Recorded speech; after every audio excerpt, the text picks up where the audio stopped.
Whoa! I didn't see that coming. I'm laying on my back, stunned and stinging from the whack of the back of Steve's heel and as the arc of the crescent foot, his crescent kick, his foot moving real fast. And Steve runs over, apologizing. Oh man, I'm sorry. I didn't think you were going to drop your guard. And in fact, I did have my right arm up protecting my face, but I got distracted trying to figure out what my partner is going to do. Now, when Steve asked both Don and me to take him on in sparring, Steve, by the way, is our 6'4" Kung Fu teacher, I was nervous. I never fought with Don before. I didn't know him at all. And really, I was kind of confused thinking how we'd coordinate our attack. But, you know, I'm game, so what the heck? You fight, you get hit. But wait a minute. I'm a 42-year-old father of two. What am I doing kicking Kung Fu with people half my age? I'm having a midlife crisis. You know, instead of going out and buying a Corvette, I take up Kung Fu. So I get up off the floor and sit down while two students get up and spar each other. And then another student stands up, and Steve says, ready to fight. And Steve says, okay, who's ready? And I stand up. And Steve mutters under his breath, warrior. And I think to myself, yes, that is who I am. That's what I'm doing here at the Silent Dragon School of Kung Fu and Tai Chi. I'm fulfilling my father's legacy. You see, my dad was a boxer. I mean, amateur before I was born, but he was really good. And that was our family sport, my brothers and I. But he was more than a boxer. He was a fighter in his soul and his psyche.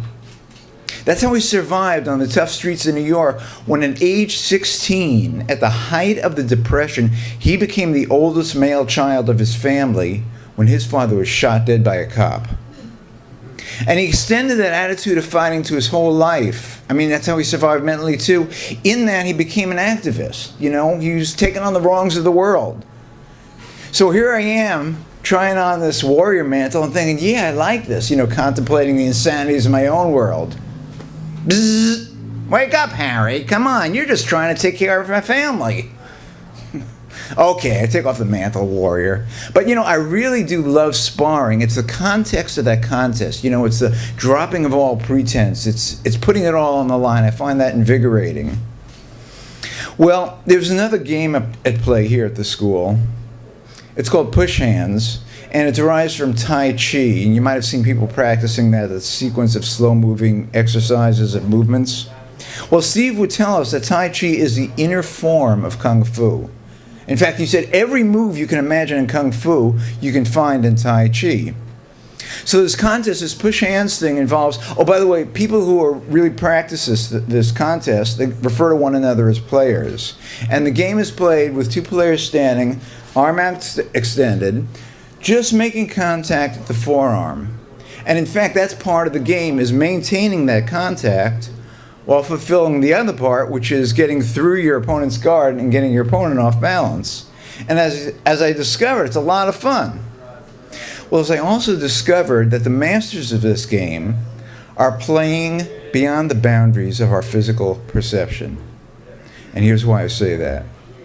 Steve is doing push hands with a woman who he helped bring over from China, a woman who is a multi-time national champion in push hands and Kung Fu, other forms. She's considered a grandmaster in Tai Chi. And this is a diminutive woman, and she's doing push hands with 6'4", 240-pound Steve, and she throws him across the room. Now, how is that physically possible? Steve described the feeling of being pushed by this woman, I Ping Cheng, as being pushed from the inside. Now, I will get to experience this myself from another individual that Steve brought over. This is a man, he appears to be in his 50s, 60s perhaps, also diminutive, a real slight guy, who is also recognized as a grandmaster in his home country of Malaysia. And he is demonstrating that in this form, the ability to move one's opponent is not a matter of physical exertion. And so to do so, he has each one of us that's participating come and do push hands with him. And in fact, the ones who are not participating at that moment, he invites them to stand as close to him as they want, even feel his arm, you know, to see that he's not tensing up.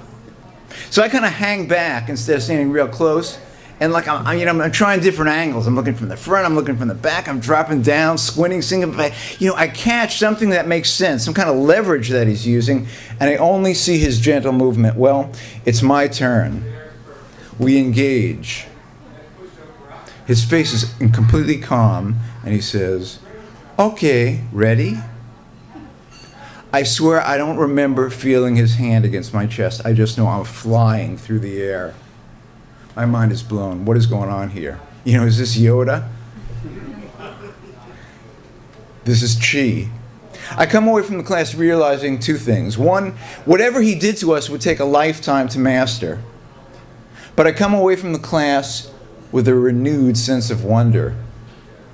The world is not what it seems. And I find this more comforting than the stance of a warrior in dealing with the insanities of the world. Thank you.